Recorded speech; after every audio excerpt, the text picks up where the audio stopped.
Someone is launching a brand new therapy business, and this client has given me one challenge: create the symbol that will define their entire brand. I'm Dr. T. Neal, and today we are going to create a unique logo from scratch. I'll show you a behind-the-scenes freelance process that you can use to start helping businesses in your community today. The business name is Stillwater's Counseling and Consulting, LLC. I envision a willow tree next to a lake, but I'm open to anything that exudes calming vibes. I'm sure you can tell by the name that I am a therapist. This is my private practice. Here's the vibe and one logo I made. I'm looking for calm, settled, peaceful, and tranquil. And then they sent over some references.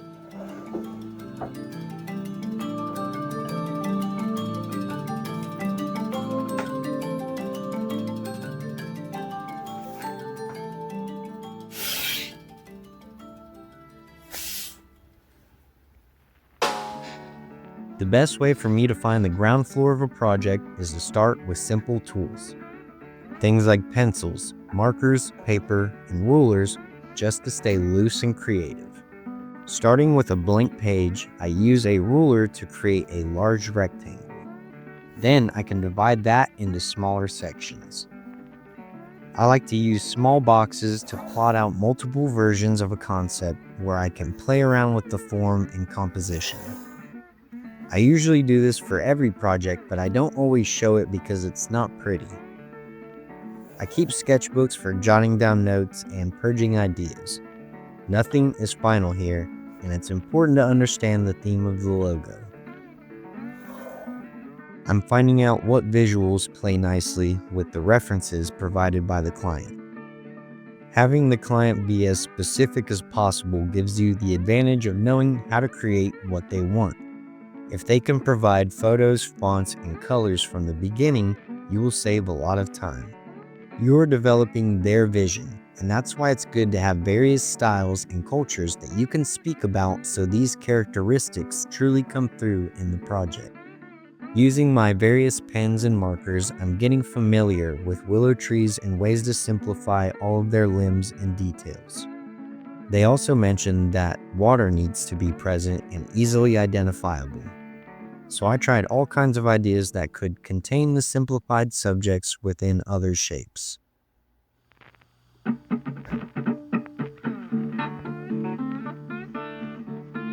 Once I have a couple of ideas that I like, I will photograph them and import them to Sketchbook.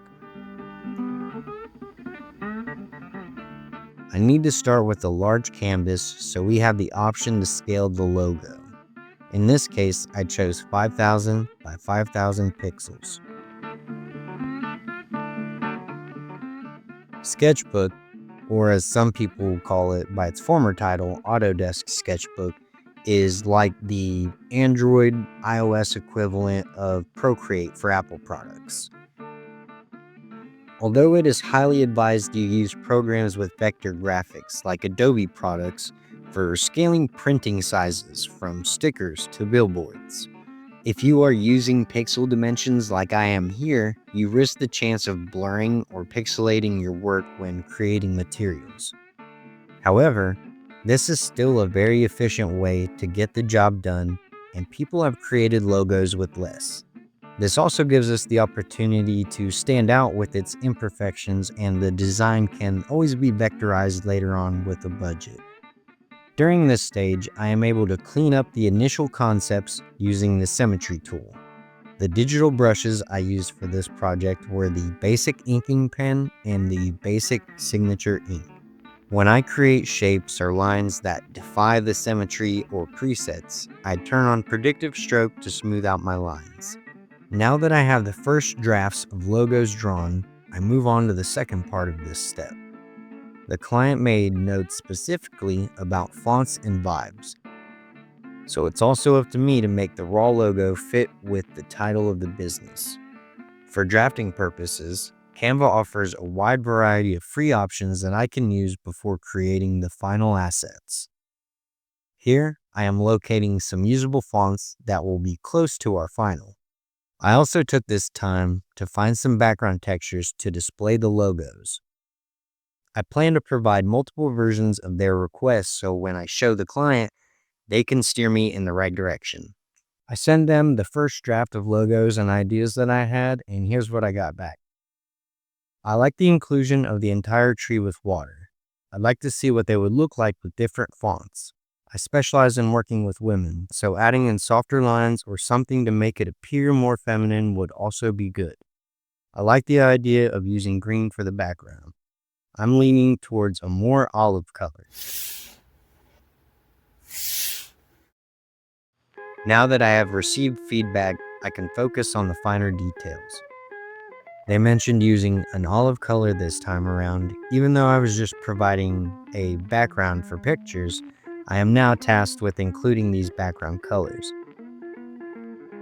At this step, I know which concept they like the most, and now I can clean it up while providing some more versions. Some that are flowy, and some that are symmetrical. As someone who spends a lot of their time painting or animating, I'm avoiding the use of harsh corporate shapes and leaning into a more natural flow.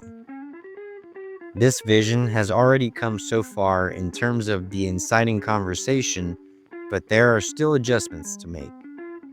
After sending the second drafts, here's what they said. I like where you're going with the first 3 trees. Here are some examples of font and background color that I am envisioning. I think the first branch willow looks great, as does the leafy willow. The only feedback I really have on those is making them more wispy.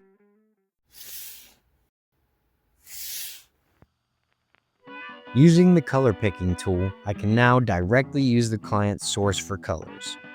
With more fonts narrowed down, I am able to find closer matches on Canva, but I will be using a third party to download the fonts for the final design. After we narrowed it down in a direction that I started to understand, it was just a matter of placement. They provided specific color palettes and more fonts this time around, and that gave me a better grasp on the feminine aspect of this project. Obviously, this is something I try to be aware of when creating, but collaborating always opens up new ways of thinking for me. When we communicate the right phrases to each other and gauge each other's experience, we are able to reach the goal in mind. When it comes to developing a brand, you can go in so many directions.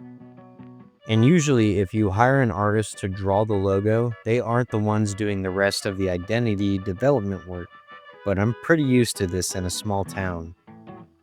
I was once hired to do a comic cover, which led to me creating all of the main character designs, and that's something that should have been established beforehand.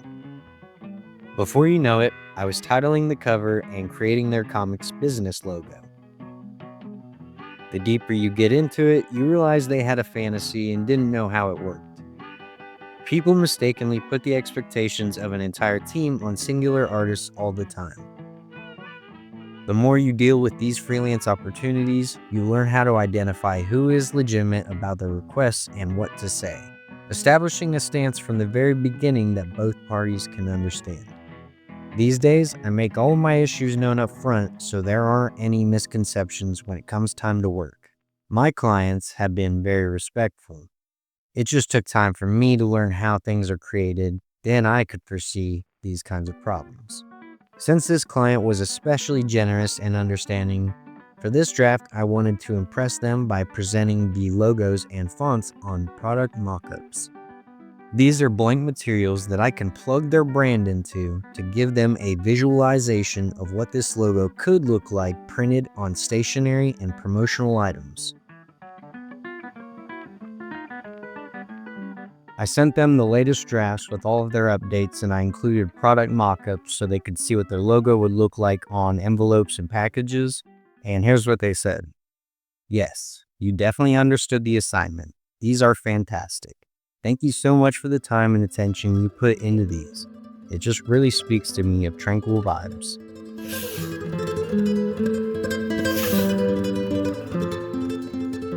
Now that we have landed on the exact logo and fonts, it's time to set up a Google Drive folder that has each asset on its own and each file named. I have also included a social media banner and profile edit so they can be ready to start their online journey.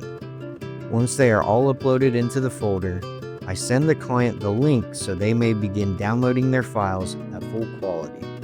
I wanted to document this process to show artists how to take on local projects using what they have access to, and I hope this helps. Remember, logos have been created with less.